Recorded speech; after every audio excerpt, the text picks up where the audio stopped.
안녕하세요. 제가 저번 시간에 불참을 하게 되어가지고 이렇게 벌칙으로 영상을 찍어 올리게 되었습니다.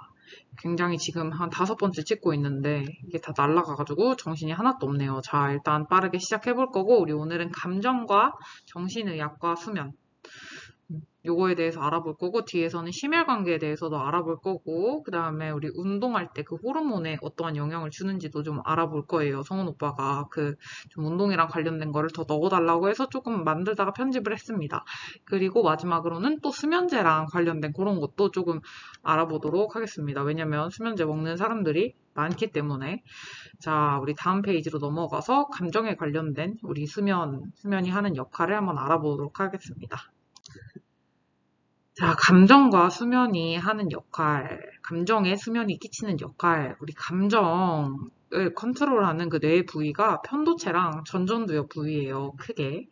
근데 이 편도체랑 전전두엽 피질은 위에 읽어보시면은 뭐 저러한 역할을 하는 친구들이에요. 굉장히 합리적이고 이성적이고, 그 다음에 분노, 흥분, 이런 거를 또 촉발하게끔 하고 그런 뇌 부위인데 이런 부위들이 잠을 덜 자면은 굉장히 컨트롤이 안 되는 그런 모습을 보입니다. 그리고 특히나 줄무니체라고 말하는 편도체 좀 위쪽에, 위 뒤쪽에 위치하는 이 친구가 충동이나 좀 보상 이런 거에 좀 이렇게 관여하는 그런 친구예요. 근데 이게 그러니까 도박을 많이 하는 사람들이 좀 활성화되어 있는 그런 부위입니다. 근데 이런 부위가 수면 부족 시 과활성화돼가지고 보상이나 쾌감에 대한 반응도가 굉장히 높아진다고 합니다.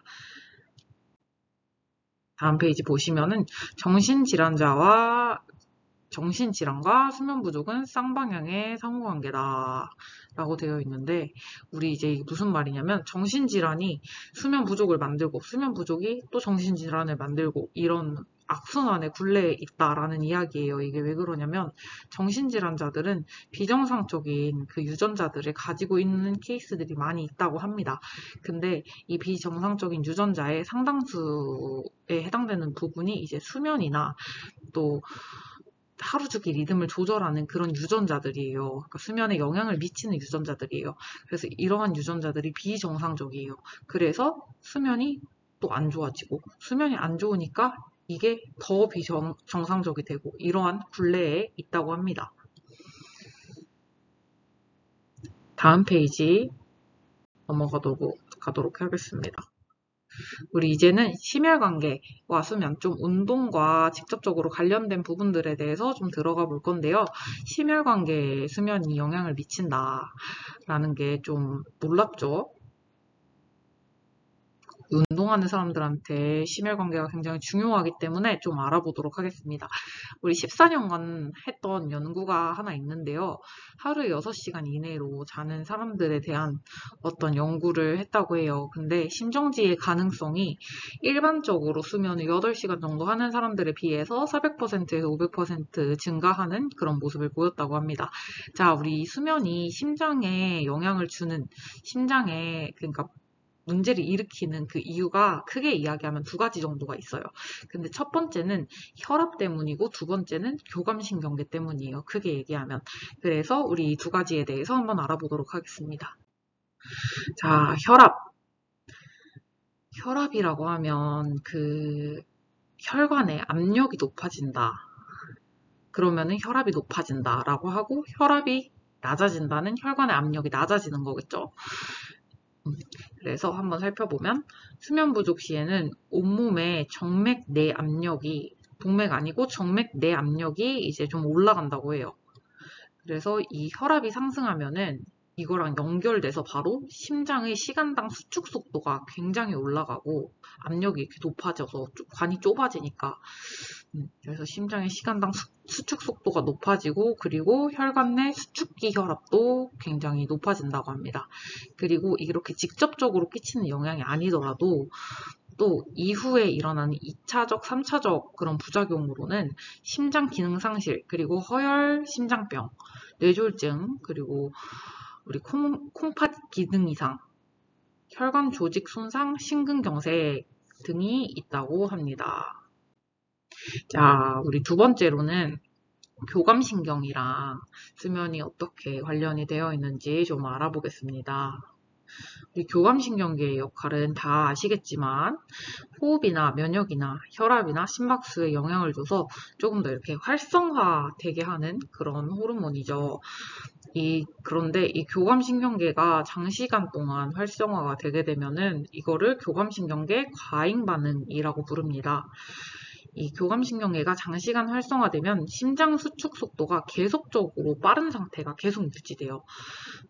교감신 교감신경계라는 거는 몸을 활성화시켜주는 거기 때문에 우리 몸이 쉬기도 해야 되는데 계속해서 심장이 빠르게 뛰는 거예요. 그러면 혈압이 높은 상태를 유지할 수밖에 없겠죠. 그리고 이 교감신경계가 장시간 활성화되면 코르티솔이라고 하는 그 스트레스 호르몬이 계속해서 분비가 되면서 혈관이 계속적으로 수축을 하는 그런 모습을 보입니다. 네. 그래서 혈압이 높은 상태에 그 심박도 높아지고 혈관도 계속 수축하고 이런 상태가 계속 유지되면은 몸이 굉장히 생리적으로 스트레스를 받겠죠. 그래서 우리 비렘 수면이 교감신경계를 진정시키는 이러한 역할을 하는데 이것이 생리적인 스트레스를 굉장히 줄여주는 역할을 한다고 합니다. 그래서 이 비렘 수면은 교감신경계를 진정시킴으로써 그 장신경계의 미생물 총 조성에 긍정적인 영향을 미친다고 해요. 근데 우리 장내 미생물도 굉장히 운동에 큰 영향을 미친다고 요즘에 알려져 있잖아요. 그리고 우리 몸의 건강에도 굉장히 많은 영향을 미치기 때문에 또 이런 부분 짚고 넘어가면 좋을 것 같습니다. 자, 우리 이번에는 체중 조절. 우리 아늘 오빠가 좀 관심 있을 만한 부분인데 체중 조절과 수면이 어떻게 관련이 있는지 우리 잠을 덜 자면은 더 많이 먹고 또 되게 체중 관리가 안 되는 그런 모습을 볼 수 있죠. 근데 그 이유가 무엇인지 한번 알아볼 거예요. 저는 그 잠을 덜 자고 그 시간에 운동하면 살이 더 빠지는 줄 알았어요. 근데 그게 아니더라고요. 자, 수면 부족이 대사에 미치는 영향. 우리의 이 대사 관련해서 한번 알아보도록 하겠습니다. 수면이 부족할 경우에는 우리 혈당 관리가 안 돼요. 그래서 혈당 관리가 안 되면 당연히 뭐 제2형 당뇨 확률 엄청 높아질 거고, 그리고 혈당이 관리가 안 된다는 거는 과체중이나 비만 이런 것도 일으킬 수 있겠죠. 그래서 이미 여러 가지 연구에서 여러 나라의 연구에서 그 수면과 당뇨병의 상관관계는 확실하게 존재한다라고 밝혀졌어요. 근데 이 수면이 부족한 게 당뇨병을 일으키는 건지 아니면 당뇨병이 수면 부족을 일으키는 건지 그 상관관계는 확실히 알 수가 없다고 합니다. 자, 그래서 한번 여기 당뇨병과 수면에 대해서 먼저 좀 다이어트로 넘어가기 전에 한번 알아보겠습니다. 우리 제2형 당뇨가 이제 수면이랑 왜 연결이 되어 있을까? 아까 혈당을 관리를 못하게 한다고 했는데 그 이유가 무엇일까? 한번 알아보겠습니다. 첫 번째로는 인슐린 분비를 차단을 합니다. 그 수면이 부족하면은 인슐린 분비가 되는 거를 차단을 해가지고 인슐린이 잘 분비가 안 돼요. 그리고 두 번째는 인슐린은 잘 분비가 되는데 세포에서 그 인슐린에 반응하지 않는 인슐린 저항성이 높아진다라고 하나요, 이거를? 이러한 형태를 보입니다. 그래서 이 두 가지가 다 맞지만 그 많은 연구에서는 2번이 조금 더 우세하다고 해요. 인슐린 저항성이 높아지는 게 조금 더 많다고 합니다. 그래서 어떠한 아래쪽에 연구를 제가 하나 집어넣어 봤는데 그 6일 동안 수면을 4시간만 부여를 한 거예요. 그래서 원래 정상적으로 수면을 하고 혈당도 정상인 사람들한테 이러한 실험을 했어요. 그랬더니 포도당 흡수율이 이 6일 동안 4시간 잤다고 해가지고 갑자기 원래가 100%면 40% 정도밖에 이제 그 흡수를 못하는 그런 수치를 보였다고 합니다. 그리고 특히 이번 케이스처럼 그 세포들이 인슐린에 저항을 해가지고 인슐린이 나와도 인슐린이 이렇게 그 혈당을 가지고 들어가 해도 이렇게 안 가지고 가는 그런 저항하는 형태가 관찰이 되었다고 해요. 자, 우리 이제 본격적으로 좀 체중 증가, 다이어트 이런 거랑 관련돼서 수면을 좀 알아보도록 하겠습니다. 운동에 관련된 거는 뒤쪽에 나오니까 운동에 대해서 궁금하시면 뒤로 돌려서 보시고 다이어트가 궁금하시면 이 부분을 보시면 됩니다. 자, 체중 증가에 영향을 미치는 우리 렙틴이랑 그렐린이라는 호르몬이 있어요. 이 호르몬에 수면 부족이 영향을 미치고요. 자, 또 두 번째는 그 엔도칸나비노이드라고 하는 이 간식이나 어떠한 이 충동적인 거를 끌어들이는 그런 호르몬이 있는데 그 농도를 수면이 부족하면 높이게 되고 뒤에 다 나옵니다. 그리고 세 번째로는 장내 미생물, 아까 한번 나왔던 그 장내 미생물 영향으로 체중이 증가한다고 해요. 자, 우리 첫 번째로 렙틴이랑 그렐린에 대해서 먼저 알아보도록 하겠습니다. 이 렙틴이라고 하는 호르몬은 포만감을 주는 호르몬이에요. 그래서 렙틴이 그러니까 내 몸속에 많이 돌아다니고 있는 혈중 렙틴 농도가 높은 상태에서는 식욕이 그렇게 많지 않은 식욕 감소에 그러한 경향을 보입니다. 그리고 반대로 그렐린이라고 말 그대로 돼지 호르몬이에요. 그 먹고 싶은 욕구를 증가시키는 이 돼지 호르몬이 많아지면은 이제 막 배가 고프고 막 먹고 싶고 그렇다고 합니다. 그래서 두 호르몬 중 하나만 균형을 잃어도 이 식욕이 증가하고 체중이 증가하는 이 모양새를 보인다고 합니다. 근데 이제 수면이 부족하게 되면 렙틴의 농도는 떨어지고 그렐린의 농도는 올라가는 이렇게 둘 다 문제가 생기는 이런 모습을 보인다고 해요. 그래서 굉장히 극적으로 체중이 증가하고 식욕이 폭발하는 그런 모습을 보인다고 합니다. 그런데 이 허기를 느끼는 거, 우리가 그 그렐린이랑 렙틴은 배고파, 배가 안 고파, 이 허기를 느낌에 관여를 하는 친구인데 이거랑 실제로 먹는 거는 다르죠. 그래서 어떠한 사람이 이런 거를 이제 좀 한번 연구해 보려고 연구를 했다고 해요. 이게 느낌만 배가 고픈 건지 아니면 실제로 먹는 것까지 이르는 건지 그런 연구를 한 거예요. 그래서 이걸 한번 보면은 동일한 참가자한테 수면량을 그 4일은 8.5시간 자고 4일은 5.5시간 자고 이렇게 실험을 한 걸로 기억을 합니다. 근데 이 사람들한테 4일 동안은 처음에 제대로 8.5시간을 자게 하고 뒤에 그 4일은 그렇게 실험을 했더니 뒤에 수면이 부족할 때 매일 300kcal씩 그 누적을 해가지고 더 먹는 그런 형태를 보였다고 해요. 예를 들어 처음에 0칼로리를 먹었으면 그럴 수는 없지만 다음날 300칼로리, 그 다음날은 600칼로리 이런 식으로 올라가는 형태의 어떤 누적적으로 쌓이면서 올라가는 그런 형태를 보였다고 합니다. 그래서 이런 식으로 만약에 수면이 계속 부족해서 한 5.5시간씩 계속해서 잔다고 하면은 이제 이걸 1년간 유지하면 연 4.5에서 7kg씩 증가하게 되는 이런 연구 결과를 보였다고 합니다. 그리고 수면이 그 식사량이랑 식단에 모두 다 영향을 미쳤다고 해요. 일단 식사량 늘어난 건 알겠는데 식단 자체에도 사람들이 선택을 하는 거에도 영향을 미쳤다라는 게 저는 좀 놀랐는데 이 체크라고 적은 거는 좀 체크해볼 포인트들을 제가 한번 적어봤어요. 제 기준에서 이 단 것이나 탄수화물 함량이 높은 식품 그리고 짭짤한 것 어떻게 이렇게 열량이 높은 거를 콕 집어가지고 선택을 다 해갔는지 아무튼 이게 30%에서 40% 상승하는 이런 선택을 좀 보였다고 하고 그리고 또 반대로 몸에 살 태우기 좋은 거, 단백질, 그리고 유제품, 지방 함량이 높은 거 이런 거를 또 10에서 15% 적게 먹었대요. 그리고 식단 변화의 원인 보면은 수면이 쾌락 욕구 방출 영역을 억제하는 아까 그건가? 그 줄무늬체? 그래서 아마 그런 것 같아요. 제 얼굴에 가려서 보이지 않네요. 죄송합니다. 자, 그리고 두 번째, 아까 체중 증가하는 두 번째 이유는 엔도칸나비노이드. 이거는 우리가 그 영어를 사용하는 국가가 아니기 때문에 잘 모르지만, 이 칸나비스, 이게 대마래요. 그래서 이 이름 자체가 대마랑 굉장히 유사한 이름을 띠고 있다고 합니다. 그 이유가 대마처럼 식욕을 굉장히 자극하고 간식에 대한 충동을 상승시키고 이러한 굉장히 난폭한 그런 식습관을 일으키는 그런 친구라고 해요. 그래서 이 충동적인 거를 이루지 않으면 공복감을 엄청 느끼게 한다고 합니다. 그래서 아주 나쁜 친구인데 이 수면이 부족하면 이게 막 나온다고 해요.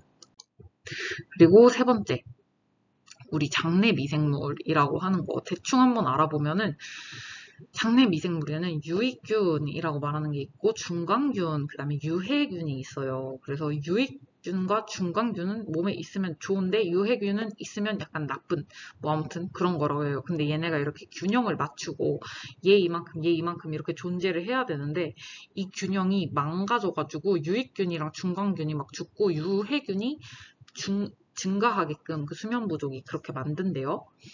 그래서 이 수면 부족의 결과로 장내 미생물 총이 망가져가지고 영양소 흡수도 잘 안 되고 그다음에 위장에 문제를 일으킨다라는 이런 이야기가 많습니다. 근데 이 장내 미생물은 또 우리의 운동 수행 능력이나 기능적인 거에 굉장히 좀 관여를 많이 하는 걸로 알고 있기 때문에 이거에 대해선 제가 나중에 또 한번 발표하는 기회를 가져보도록 하겠습니다. 저도 공부가 하고 싶어서. 자, 또 연구가 또 있네요. 2주 동안 저열량 다이어트를 실행하는 그 집단의 수면을 이제 나눴대요. 두 집단 다 800칼로리, 800kcal 먹으면서 이렇게 엄청 저열량 다이어트를 하는 그런 집단의 수면을 나눠봤더니 똑같이 먹고 똑같이 활동하고 한 기준이에요, 이게. 5.5시간 잤을 때는 체중 감소의 70% 이상이 지방 외 체중에서 딴 데서 뭐 근육이랑 딴 데서 빠져나간 거죠. 그런 모습을 보였고, 그리고 8.5시간 잔 사람들은 체중 감소의 50% 이상이 이제 지방에서 제대로 빠져나가야 될 곳에서 빠져나가는 그런 모습을 보였다고 합니다. 그래서 이 연구의 결과는 수면 부족은 몸이 지방을 내어놓지 않게끔 하고 수면 부족이 그다음에 수면이 또 부족하면 대신에 근육을 버리게 한다라는 이런 결과를 알 수 있습니다. 제가 힘드네요. 자, 다이어트, 식단과 수면으로 넘어가 보겠습니다. 자, 근데 여기 보면은 800kcal, 아까 제가 말했던 그 극한의 다이어트, 이게 갑자기 나와요. 이 다이어트를 이 정도로 극단으로 하게 되면은, 그래서 1일 섭취량 이렇게 극단으로 줄이게 되면은 잠들기가 어려워져요. 왜냐면 사람이 식욕, 그 다음에 자고 싶은 욕구, 이 두 가지 중에 자고 싶은 욕구가 이제 이렇게 있는데 많이 못 먹게 되면은 생존에 대한 그 위험 때문에 몸에서 잠을 잘 못 잔다고 합니다. 그래서 잠들기가 어려워지고 비렘 수면 시간도 감소한다고 해요. 그리고 탄수화물 의 비율에 따라서 수면이 바뀌어요. 저도 이거는 좀 보고 놀랐는데 탄수화물 함량이 높고 지방이 낮다.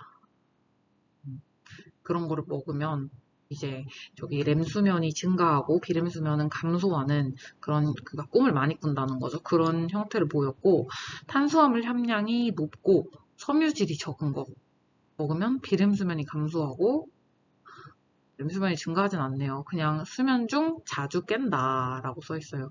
그래서 결론적으로 극단적으로 저열량 과탄수화물 식단은 수면에 악영향을 끼친다라고 합니다. 자, 우리 이제 운동과 수면으로 넘어와서 한번 좀 알아볼 건데, 그냥 운동에 영향을 미치는 건 제가 저번 시간에 한번 했잖아요. 그래가지고 오늘은 좀 이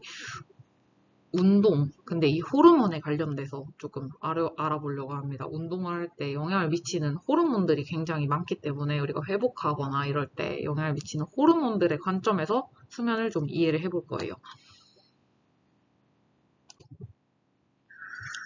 운동 그리고 수면 이 두 가지랑 관련된 호르몬.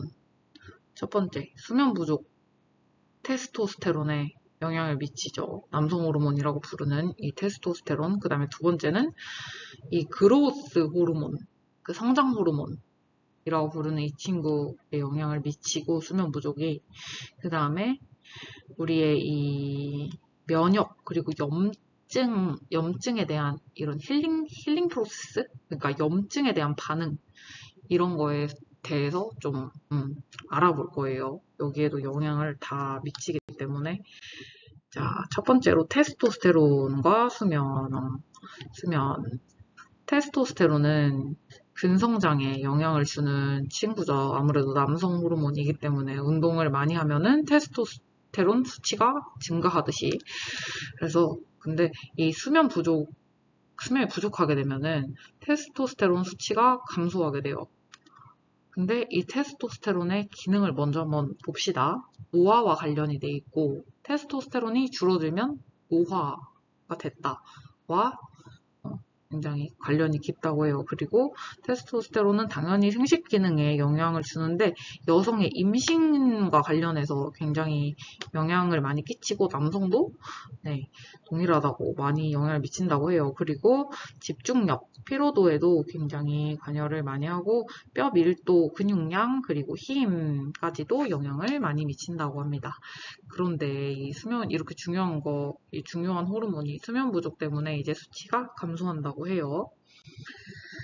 자, 우리 두 번째로 성장 호르몬에 대해서 좀 볼 건데 성장 호르몬은 수면이 부족하면은 분비가 아예 멈춘다고 해요. 이게 적게 나오는 것도 아니고 감소 이런 게 아니라 성장 호르몬은 비렘 수면할 때 분비가 되고 낮에는 거의 검출이 안 되는 수준으로 이 수준이 농도가 굉장히 떨어진다고 해요. 그러니까 잘 때 나온다. 이게 포인트죠. 근데 이 성장 호르몬의 기능을 먼저 한번 봅시다. 혈관에 내피를 보충하고, 그러니까 이렇게 말 그대로 회복을 시키는 친구거든요. 우리가 운동을 하고 나면 근육에 상처가 나잖아요. 근손실이 나잖아요. 말 그대로. 순간적으로는. 근육이 막 파괴되고. 근데 그거를 다시 이렇게 찢어진 거를 복구를 막 해가지고 이렇게 커지는 게 근성장인데, 근성장을 하려면 밤에 잘 자야 돼요. 왜냐면 성장 호르몬이 그때 나오니까. 그래서 이 성장 호르몬은 상처 회복, 세포 재생 다 회복하는 그러한 역할을 합니다. 그리고 무엇보다 혈관 내피를 보충하는 역할을 하니까 혈관에 좀 영향을 미치겠죠. 자, 성장 호르몬도 또 노화랑 관련이 있어요. 노화가 되게 되면은 회복이 굉장히 늦잖아요. 그 이유 중에 하나가 성장 호르몬 수치가 이제 분비가 좀 적어지기 때문이라고 합니다. 그래서 이게 노인들 같은 경우에 그러면 성장 호르몬이 나오고 싶으면 어떻게 해야 되냐? 노화가 덜 되고 싶으면 어떻게 해야 되냐? 결국 운동을 해야 됩니다. 그리고 잠을 잘 자야 돼요. 이 운동과 성장 호르몬과 수면은 사이클을 이루고 있어요. 그러니까 운동할 때 성장 호르몬 분비를 자극을 해요. 이게 분비가 되는 게 아니라 분비를 자극을 하면은 오케이. 그 다음에 잘 때 비렘 수면 때 성장 호르몬이 이제 나와요. 자극이 돼가지고. 그러면 또 성장이 잘 됐으니까 그 다음에 또 최대 근력이 늘어나서 또 운동을 잘하게 되고 또 그러면 또 성장 호르몬 더 많이 자극하고 그러한 패턴을 보이는데 잠을 잘 못 자면은 말짱 도루묵이겠죠. 운동한 게. 그래서 연구 하나를 살펴볼 건데 운동 빈도가 높을수록 비렘 수면이 상승한다. 그러니까 성장 호르몬이 많이 나온다. 이게 아니라 비렘 수면이 상승한다. 라고 했는데 그 얘기는 곧 비렘 수면이 상승하면 성장 호르몬이 많이 나오는구나. 그거를 한번 생각해 보면 될 것 같고 체크할 만한 포인트는 신경계의 피로, 근신경계 피로, 그러니까 신경계의 피로, 꼭 근육의 피로가 아니라 근피로가 아니라 이 신경계 피로 같은 경우에는 영양 섭취보다는 충분한 수면을 통해서 이 신경 손상된 거 회복하고 그게 더 중요하다고 합니다. 영양 섭취보다는 수면이다. 신경계 피로는. 자, 우리 그 다음에 넘어가서 면역계와 수면 알아보도록 하겠습니다. 면역이랑 염증 둘 다 볼 거예요. 우리 감기 바이러스를 코에다가 직접 분사를 하는 이런 이상한 실험을 했다고 합니다. 그리고 그 사람들 다 집단으로 이렇게 놔두고 7시간 동안 수면을 시키고 또 어떤 조는 5시간 동안 수면을 시키고 했는데 보시다시피 감염률이 굉장히 차이가 많이 나죠. 이러한 면에 있어서 이게 연구 사이즈가 컸기 때문에 굉장히 수면이 실제로 영향을 미치는구나 라고 이 연구에서 그렇게 생각을 했다고 합니다. 다음으로 넘어가서 이제 드디어 우리가 원하는 염증에 대한 부분을 볼 거예요. 우리 선수들도 그렇고 누구나 염증 반응이 일어나야 그 다음에 힐링이 되고 그런데 염증이 또 너무 과하면 문제가 되기 때문에 수면이 또 염증의 측면에 있어서 중요하다라고 합니다. 이 수면이 염증 수치에 영향을 미치는 이유는 여러 가지가 있네요. 첫 번째 보면은 교감신경계의 활성시간 증가. 이 수면이 부족하게 되면 교감신경이 활성화되어 있는 시간이 늘어나잖아요. 그러면 막 여기 막 다 이렇게 활성화돼. 염증 반응도 불필요하게 많이 일어나요. 그래서 이제 만성 염증 상태가 되고 이 만성 염증 상태라는 게 결국에 암 같은 그런 게 이렇게 만성적으로 계속 일어나가지고 그렇게 암이 생기는 건데 그래서 그러한 건강 문제를 일으킵니다. 그리고 두 번째 보면은 유전자의 안정성을 훼손한다. 유전자가 안정적으로 있지 못하게 한다라는 건데 이게 무슨 말이냐면 세 가지가 있어요. 세 가지 안에 좀 보면 색깔별로 다르게 해놨는데 그 염증이랑 세포 스트레스 그리고 심혈관 질환을 일으키는 그 유전자가 있대요. 근데 그 유전자의 활성도를 이렇게 높인다고 합니다. 그리고 대사 안정, 면역 반응 유지시키는 이런 착한 유전자들의 활성도를 떨어뜨린다고 해요. 노란색은 나쁜 애들이고 연두색은 착한 애들이네요. 그리고 마지막으로 그냥 콜레스테롤. 콜레스테롤 뭐 LDL이랑 HDL 이렇게 있었던 걸로 기억이 나는데 특히 이 HDL, 고밀도 지질 단백질 좋은 거 아닌가요? 이게 농도가 낮아진다라고 합니다. 그래서 안 좋겠죠. 수면 그렇게 하면은 HDL 낮아지면 안 좋겠죠. 그리고 유전자의 지금까지는 안정성을 훼손했다라고 하면은 이제는 유전자 그 자체도 공격을 막 한다고 해요. 막 우리 유전자가 있는데 유전자가 고장나면 사람이 이상해지잖아요. 근데 유전자 자체를 이렇게 공격을 한다고 해요. 어떤 식으로 하냐면 이 텔레미어라고 하는 염색체가 이렇게 꼬불꼬불 이렇게 있으면은 가닥가닥으로 있잖아요. 그 끝부분이 해지지 않게 이렇게 덮고 있는 막이 있어요. 이게 이제 텔레미어라고 하는 신발끈의 끝에 보면 이렇게 묶여있는 그런 거에 비유를 하더라고요. 그런 막이 있는데 이게 이렇게 손상이 된다고 합니다. 수면을 많이 못하면. 그리고 수면의 질이 안 좋아도 이 텔레미어를 망가뜨린다라고 합니다.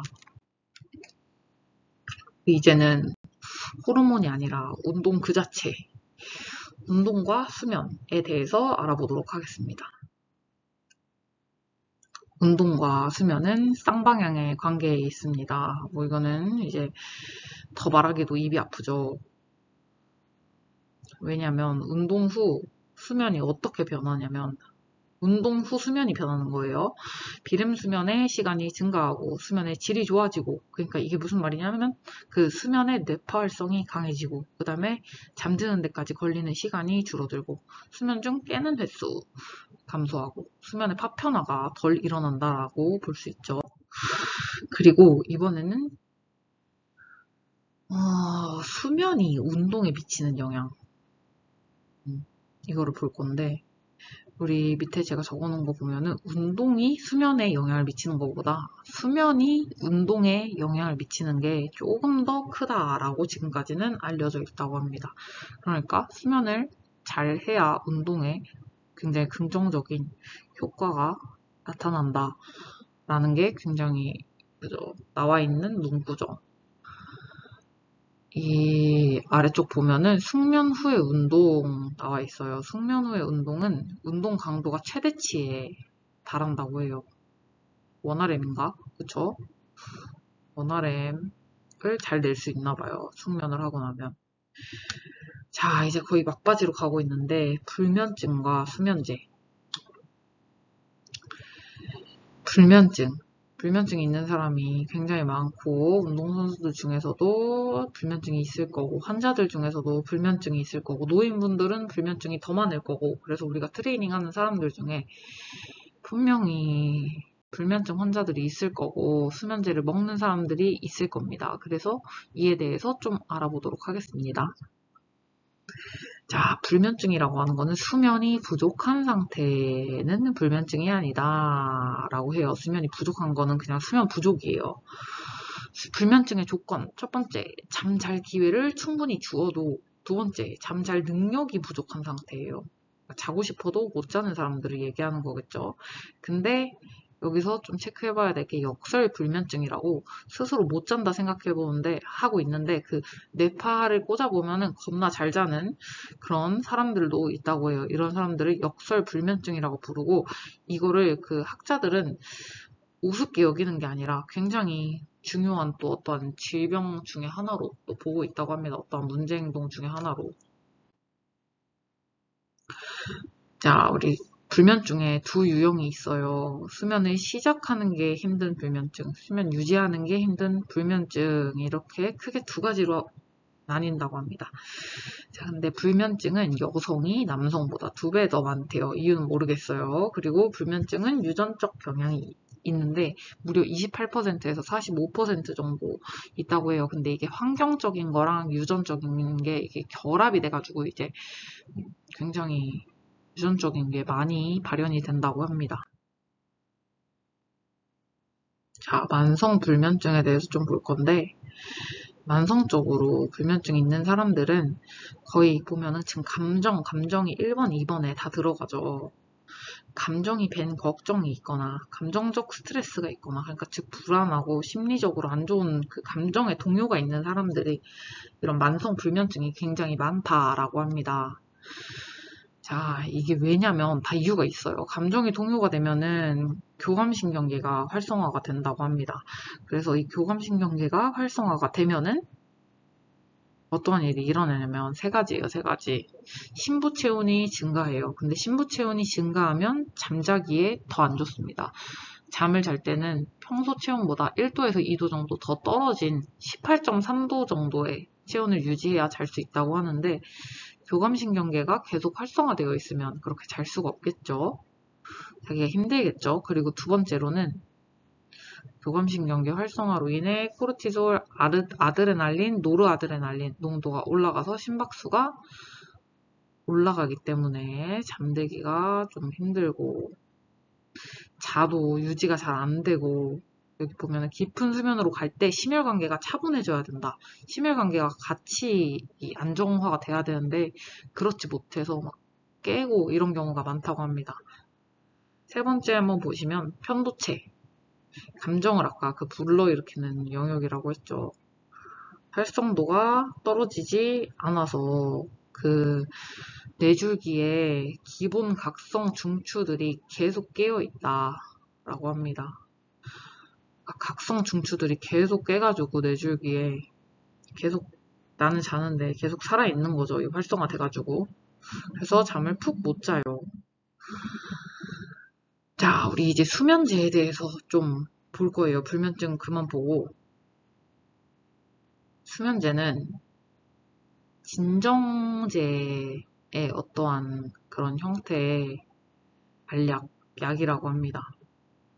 수면제는 알코올이 작용하는 체계랑 똑같이 작용을 하는데 이 알코올을 먹으면은 어떻게 되냐면 수면이 뒤에 나와요. 잠시만 일단 놔두고 수면제 복용하면은 뇌파가 여기 나오네요. 큰 파장의 뇌파가 없는 이상한 형태의 그런 뇌파를 보입니다. 이게 왜 그러냐면 왜 안 나오지? 어디 나오지?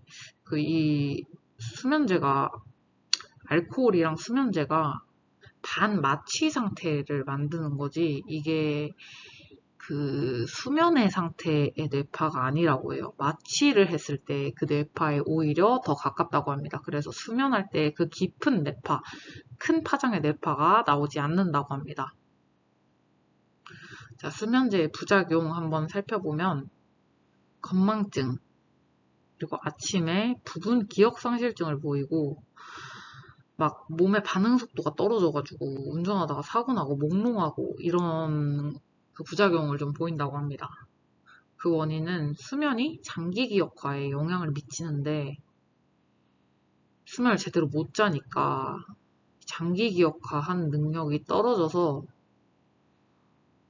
한 그 일반인들보다 내가 그러니까 원래 나의 능력보다 한 50% 정도밖에 장기 기억화를 못 한다고 해요.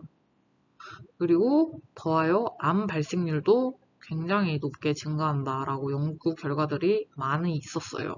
네, 다 넣지는 못했습니다. 자, 그리고 불면제래.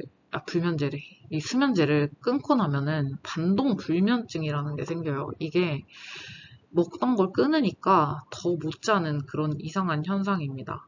의존성 때문에 생기고 이게 왜 그러냐면 원인은 약물 투여 때문에 수용체가 균형을 바꿔가지고 덜 민감해지는 거예요. 그러니까 더 둔해지는 거예요. 그래서 네, 잠이 와도 수용체가 민감치 못해서 이제 수면제가 들어올 거니까 덜 민감해져서 잠이 계속 더 안 온다고 합니다. 그래서 점점 더 의존하게 되고 그런 형태를 보인다고 합니다. 자, 우리는 근데 이 수면제를 먹으면 굉장히 효과가 좋다라고 하는 사람들이 제 주변에도 있어요. 근데 이 수면제가 놀랍게도 효과가 거의 미비하다라는 연구가 지금 엄청 많다고 해요. 한번 다른 분들도 이거 보시는 분들도 찾아보셨으면 좋겠습니다. 가짜 약이랑 그러니까 플라시보 효과라고 할 때 그 플라시보예요. 플라시보랑 수면제를 비교한 이렇게 연구 이렇게 먹인 거예요. 근데 이 수면제 섭취군의 수면 시간이 이르긴 일렀대요. 10분에서 30분. 근데 객관적으로 볼 때 효과가 굉장히 미미하다. 그 10분에서 30분, 10분이면은 진짜 별로 차이가 안 나는 거잖아요, 사실. 근데 여기서 체크해 볼 거는 주관적으로는 수면제가 굉장히 효과가 있다고 사람들이 느낀대요. 그 심리적인 거는. 그래서 이게 뭐왜 그런 건지 알 수 없어요. 그리고 이게 또 심리적인 효과들도 분명히 있으니까 네, 분명히 네, 조금 더 아직 연구가 필요하다고 생각이 됩니다. 그리고 요즘 요 근래에 가장 많이 쓰는 약이 졸피뎀이라는 그 암비엔 이라고 하는 그 수면제인데 이 수면제에 대해서 이제 사람들이 많이 먹고 가장 보편화되고 그런 약이니까 이거에 대해서 연구를 해봤대요. 근데 무려 이 졸피뎀은 수면 시간에 영향을 못 끼쳤다고 해요. 수면을 더 깊게 한다거나 더 많이 깊게는 못하고 애초에 더 빨리 자게 한다거나 더 많이 자게 한다거나 이런 거를 못했다고 합니다. 그리고 얘는 오히려 악영향을 미친 게 학습 시 형성되었던 그 뇌세포 연결을 50% 약화하고 그러니까 뉴런 연결을 막 이렇게 파괴하는 그런 네, 형태의 어떤 뇌세포의 변형을 보였다라고 합니다. 자, 그러면은 이제 만약에 선수들이나 우리 환자분들이 우리가 만나는 회원분들이 수면제를 먹고 있어요. 그러면 어떠한 대안책을 우리가 주면 좋을까요? 여기에는 CBTI라고 부르는 1차 치료법이 있어요. 원래는 이게 그 정신과에 가고 이러면 처음부터 수면제를 주면은 안 된대요. 그 미국에서는 1차 치료법으로 CBTI를 쓰고 이게 안 되면 그 후에 수면제를 쓴다고 하거든요. 근데 우리나라는 좀 무분별하게 수면제를 쓰는 경향이 있는 것 같아서 제 주변에도 먹는 사람이 굉장히 많은 걸로 알고 있는데 이 CBTI라는 거는 모른다고 해요. 제가 직접 물어보니까. 자, 이 CBTI Cognitive Behavioral Therapy for Insomnia. 그죠? 불면증을 위한 인지행동요법이에요. 이게 네 가지로 분류가 되는데, 크게 네 가지로 분류가 되는 거예요. 첫 번째는 자극 조절. 이게 뭐냐면 어떤 개념이냐면, 개념만 대충 설명할게요. 너무 길어져서. 침대는 곧 수면하는 공간이다. 이런 그 생각을 가지고 살 수 있게끔. 그러니까 평소에는 침대를 가지 않는 거예요. 조중현이라고 그 수원대에 있는 어떤 친구가 약간 이러한 멘탈을 가지고 있다라고 들었는데, 그 침대를 곧 수면으로 생각함으로써 자지 않을 때는 침대에 올라가지 않는 그런, 아무튼 마인드 컨트롤, 아무튼 그런 거를 자극 조절이라고 해요. 그리고 두 번째는 기상 시간을 제한하는 거. 자는 시간, 일어나는 시간.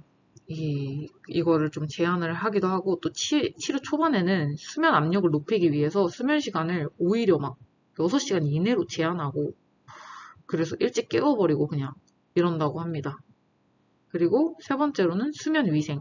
이거는 엄청 많아요. 우리가 그 흔히 약간 일반적으로 알고 있는 것들이 많이 속하는데, 취침 전에 목욕하기. 이게 왜 그러냐면 그 뜨거운 물에 이렇게 담갔다가 나오게 되면은 증발하면서 이 신부 체온이 낮아진다고 해요. 그래서 잠자기 좋은 상태가 되고, 그리고 밤에 많이 먹지 않기. 그리고 뭐 또 이거 외에도 잠자기 2시간 전에 운동 끝내기. 밤 너무 늦게 먹지 않기. 그리고 또 뭐 있죠? 이런 것들이 이제 우리가 많이 알고 있는 이런 것들이 수면 위생이라고 부르는데, 이런 거는 뭐 유튜브나 좀 찾아보면은 많이 나와 있어요. 그래서 이런 거는 좀 찾아보시면 좋을 것 같고, 마지막으로는 이제 네 번째는 인지치료. 이거는 상담이에요, 상담. 이제 좀 불면증이나 이런 게 또 우울증이나 심리 관련돼서 오는 경우가 많기 때문에 이런 거를 상담으로 풀어내는 치료라고 합니다. 자, 그래서 마지막으로 적절한 수면 시간과 잘 자는 방법. 적절한 수면 시간은 8시간이죠. 근데 이 수면 시간에는 수면 기회 시간과 수면 시간이 있어요. 근데 현대인들이 나는 이때 누워서 이때 일어날 거야. 이거는 수면 기회 시간인데, 이게 보통 5시간에서 6.5시간 정도라고 해요. 그래서 이 실제 수면 시간으로 한번 계산을 해보면 4.5시간에서 6시간 정도라고 합니다. 제 얘기 같네요. 근데 이 잠을 많이 자면 좋으냐? 그건 아니고, 위쪽에 있는 이 그래프처럼 J자 곡선을 그린다고 해요. 6시간 정도 잘 때, 7시간 잘 때 조금씩 사망 위험, 뭐 질병 발생률이 줄어들다가 9시간을 넘어서게 되면 사망 위험이 다시 높아져요. 그 이유는 9시간 이상 수면을 할 경우에는 감염이나 이 면역계 활성화, 과활성화가 되는 이 암이나 이런 위험도가 높아진다라고 합니다. 자, 수면에 영향을 미치는 5가지 요인 올려놨는데, 이거는 그냥 참고하시고, 이게 수면 위생에 해당하는 부분이 많아요. 이런 거를 이제 한번 보시면 좋을 것 같은데, 저는 이 1번에 특히 LED 조명을 왜 따로 써냐면, 이게 그 청색빛이 뭐냐면 블루라이트예요, 블루라이트. 노란빛이 있고 백열전구처럼, 그 다음에 블루라이트, 이렇게 파란빛이 있는데, 파란빛이 굉장히 멜라토닌을 억제를 많이 하기 때문에, 우리 휴대폰에 보면은 시간대에 따라서 블루라이트를 조절해주는 기능이 있거든요. 그 삼성은 일단 있어요. 애플은 모르겠어요. 근데 그런 거를 쓰는 것도 하나의 방법입니다. 왜냐면 청색빛이 멜라토닌을 억제하니까. 그리고 두 번째 보시면 뭐 수면 적정 온도는 18.3도다. 우리가 생각하는 것보다 굉장히 낮죠. 네. 그래서 이런 것들을 좀 지켜주시면 좋을 것 같아요. 알코올도 아까 말했던 것처럼 수면이 아니고 가벼운 마취 상태, 이상한 그런 뇌파를 보이고, 무엇보다 꿈을 꾸지 않는 그런 형태의 렘수면이 억제되는 수면을 보이고, 그리고 알람을 맞추는 게 안 좋다고 합니다. 이게 갑자기 자고 있는 상태에서 확 깨우는 거여가지고 심장에 타격을 엄청 준대요. 이게 왜냐면 교감신경계가 갑자기 급격히 막 사람이 움직이니까 활성화가 엄청 되면서 혈압이나 심박수가 갑자기 이 낮은 상태에서 확 급증하면서 엄청 무리를 준다고 해요. 그래서 이 알람이 한 번 울렸을 때 일어나는 게 중요하다고 합니다. 왜냐면 한 번 이렇게 타격을 확 줘놓고 다시 잔 다음에 이렇게 다시 5분 후에 다시 깨우기 해가지고 하면은 심장에 무리가 또 간다고 해요. 그래서 한 번 하고 일어나는 게 그나마 낫다고 합니다.